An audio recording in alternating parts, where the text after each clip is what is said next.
Alright guys, I don't know what that was. They had started setting up when we first got here. I didn't know if there was going to be a parade or what was going on. A little street performance. We sat down and had a beer waiting for them to start, and when I saw they started, when I saw that they were starting to set up, I quickly finished my beer, but I hadn't paid for it yet, so I had to wait for somebody to come over, take my money to leave, and by the time I did do that, obviously crowds had gathered because they had formed their little performance area, and of course people are curious. A little bit quicker, I might have been able to get front row, but still pretty interesting to watch.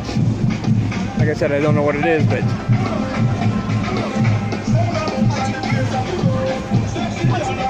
it looks pretty cool. And this is a typical day. These tuk-tuk guys, man, I swear, they're the best guys ever. But I was trying to get your front row, but there were too many people, of course. But still pretty cool. You never know what to say. Oh, me? No, I don't need a tuk-tuk. No tuk-tuk.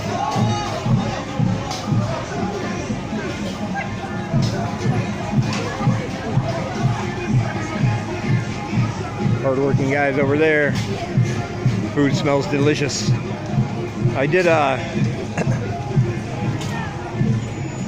took my first PassApp last night. I actually downloaded the app. PassApp, if you don't know, is like a tuk-tuk service for it's like Uber for tuk-tuk services. It's you download the app. Very easy to use. Everything worked correctly. I was very happy with it. And it is much cheaper than a regular tuk-tuk. But I was trying to figure out all the aspects of it. And so on a whim, I said, well, I know how much it costs from where I was to get back home normally in a tuk-tuk. I know how much. So I was going to test it. It can't, shouldn't have cost any more. So at the very least, I'm trying something new and figuring it out. When you first sign up, of course, there's a small registration process. Mainly, they want access to your phone's location, of course, because that's how it uses the map function. And your phone number, so they can contact you should there be a problem with your ride. After that, it's real easy and kind of self-explanatory. When you open it up, it'll show you your location, where you are on the map. You click a button that says pick your destination, which would be where you are.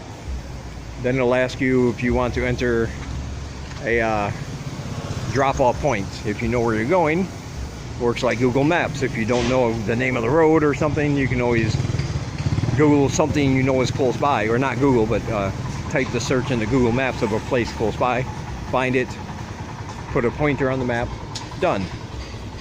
Then it'll ask you how you want to pay. You can preload money in there, so you don't have to pay cash, or you can pay cash, of course.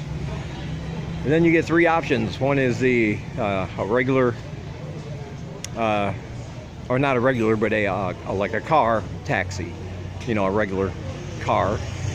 The second option is a regular tuk-tuk, and of course the third option and the cheapest option is the what they call the rickshaw tuk-tuks, which are the small little ones with a PassApp logo on them that are covered. They're covered on all sides and over the top. So that's the one I chose, and it took the system about, I don't know, 10 seconds to find a driver, send him to my location. They gave me an estimated time he should be there, and showed up on time. As soon as the timer expired, I saw him pulling up, which was really good. I got in, and here's the best thing. This is the first time since I've been here that I did not have to tell a driver how to get to where I wanted to go. I didn't have to say turn here, stop here, you're going the wrong way, turn around. Because on his map, on his phone rather, he had the map, he had where to pick me up, he had my destination that I'd already entered, and he just followed that route on his phone. The whole time it'll tell you how long you've been in since the ride started, and how much it costs. That will match up with his data to be sure that you're not getting ripped off. Now normally, from where I was, to get home cost me $2 in a normal tuk-tuk. This is fine. But when I got there in the PassApp, it came to 3,700 and some odd real. 4,000 real to $1, so it wasn't quite $1. Probably about 95 cents, not quite $1. So of course I let him keep the the change. It wasn't, you know, only a couple hundred real or whatever, but half price is pretty good to me, and it worked flawlessly. Now this was just one experience, and I can't speak for the many people that use this service. But I didn't have any issues with the driver. He was actually very safe, which is another first in a tuk-tuk. He actually drove with some sort of caution. He turned when he was supposed to. He slowed down when he had to. He actually waited at intersections, looked both ways to make sure, instead of just barreling out in the middle of the street. So yeah, I think I'll be using them from now on. And here's the thing I was worried about. When you look at these PassApps, you think they look boxy and they look kind of small. And they are smaller than regular tuk-tuks, but for two of us, me and Sanglai, we got in, and the seats were comfortable and roomy enough. Plenty of room for two. Now on the app, it will say you can fit 3. And there's one right there. It will say you can fit 3. But that's not happening, all right?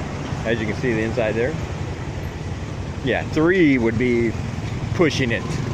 I mean, you would be squished together. It would probably not be comfortable, even though the app says 3 people.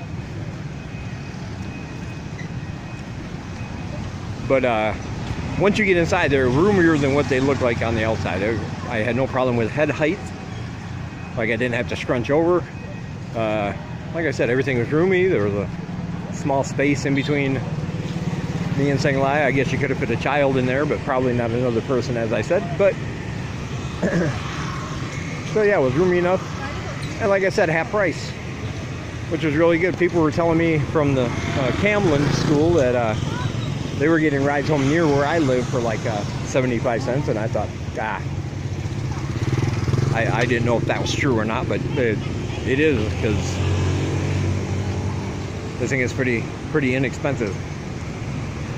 So if you're thinking about coming over here, wait till you get over here so you have a Cambodian phone number, of course. Download the PassApp application, and it'll save you some money when you first get here. Now, like I said, I think everybody should ride a tuk-tuk a few times, experience that aspect of your trip here.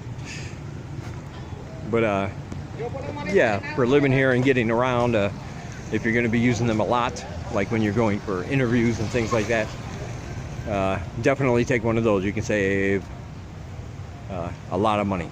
So that's my little tip for you today. I'll talk to you guys later.